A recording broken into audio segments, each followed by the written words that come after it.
Hay asesinos que matan por impulso. Hay otros que lo hacen por rabia. Pero luego están los que planean todo, hasta el más mínimo detalle. Los que disfrutan no solo del acto en sí, sino del control, del miedo, de saber que están un paso por delante. De esos que no solo quieren matar. Quieren jugar. Y Dennis Rader era uno de esos.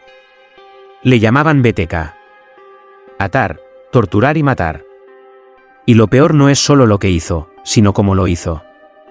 Porque este tipo vivió una doble vida durante décadas. Fue padre, esposo, vecino modelo. Trabajaba en seguridad, asistía a misa todos los domingos, incluso era líder de su comunidad religiosa.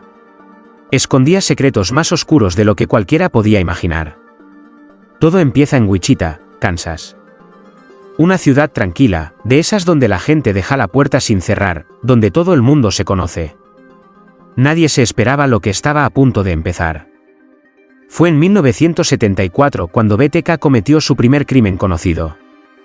Y lo hizo a lo grande. Entró en la casa de la familia Otero. Dentro estaban el padre, la madre y 2 de sus hijos, de 9 y 11 años. Y no tuvo piedad. Los ató, los torturó y los mató, uno a uno. Con una frialdad brutal. Después se marchó, tranquilamente. Y dejó la escena como una firma. Porque eso hacía BTK, dejaba detalles que le pertenecían, como si fuera una obra de arte retorcida. Y lo peor es que le gustaba que lo supieran. Porque no se conformaba con matar. Tenía que contar lo que había hecho. Mandaba cartas a la policía, a los periódicos. Describía los crímenes, se burlaba de los investigadores. Les decía, estoy aquí. Me buscáis, pero no podéis verme. Y firmaba como BTK. Tras el crimen de los Otero, desapareció un tiempo. Luego volvió. Y volvió a matar. Mujeres, sobre todo. Siempre con el mismo patrón, las ataba, las torturaba, y después las mataba. Pero lo más perturbador de todo es que guardaba recuerdos. Ropa interior, objetos personales. Incluso hacía dibujos detallados de cómo había matado a cada víctima. Lo suyo no era un impulso. Era una obsesión. Y lo que lo hace aún más aterrador es que mientras tanto, hacía vida normal. Se casó, tuvo niños, iba a trabajar. Nadie sospechaba nada. Era educado, religioso, servicial.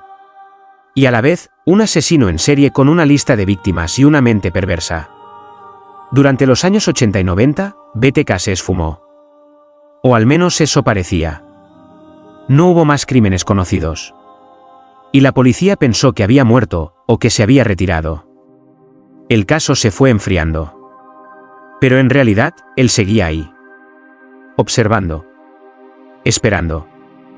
Alimentando su ego. Porque BTK no necesitaba matar todo el tiempo. Le bastaba con saber que seguía siendo el más listo. Que había burlado a todos. Hasta que, en 2004, casi 30 años después de su primer crimen, volvió a escribir una carta. Como diciendo, ¿os acordáis de mí? Y claro que se acordaban. La policía, la prensa, la gente. Todo el mundo se volvió loco. No podían creerlo. BTK seguía vivo. Y volvía a jugar. Empezó a mandar más cartas. Disquetes, mensajes codificados. Incluso mandó un crucigrama a un periódico. Como si fuera una especie de acertijo para que lo atraparan. Lo hacía porque no podía soportar no tener atención. Porque su ego necesitaba brillar otra vez. Y al final, ese ego fue su perdición. Uno de los disquetes que mandó tenía metadatos. Algo tan simple como eso. Alguien del departamento técnico lo revisó y apareció un nombre. Buscaron en la base de datos y vieron que vivía en Wichita. Que trabajaba como oficial de control municipal. Que estaba casado. Que tenía hijos. Y que era el presidente de su iglesia. Cuando lo arrestaron en 2005, no se resistió. Fue casi como si estuviera esperando ese momento. Como si, en el fondo, quisiera ser descubierto. Lo que confesó después es para no dormir. Contó con pelos y señales todos los asesinatos. Cómo los planeaba, cómo los ejecutaba, lo que sentía. Describía todo con frialdad. Como si no hablara de personas, sino de objetos. Decía que le gustaba el poder. El control. Que fantaseaba con escenas sádicas desde que era adolescente. Y que matar era su manera de llevar esas fantasías al siguiente nivel. Incluso tenía un alter ego. Se refería a sí mismo como BTK, como si fueran dos personas diferentes. Y en parte lo eran. Dennis Ride, el hombre común. Y BTK, el monstruo. Tenía escondites secretos con notas, dibujos, planes para futuros crímenes. Incluso había escrito cuentos retorcidos sobre mujeres a las que imaginaba matando. Aunque no matara físicamente durante años, su cabeza seguía funcionando igual. Durante el juicio, no mostró remordimiento. Hablaba como quien explica una receta de cocina. Sus víctimas, los detalles. Todo lo contaba con una voz monótona, vacía. Como si no entendiera el daño que había causado. Y lo peor es que parecía orgulloso. Fue condenado a 10 cadenas perpetuas. Una por cada víctima que se le pudo demostrar. Pero se sospecha que podría haber más. Víctimas que nunca llegaron a encontrarse, o que no se relacionaron con él. Porque era metódico. Preciso.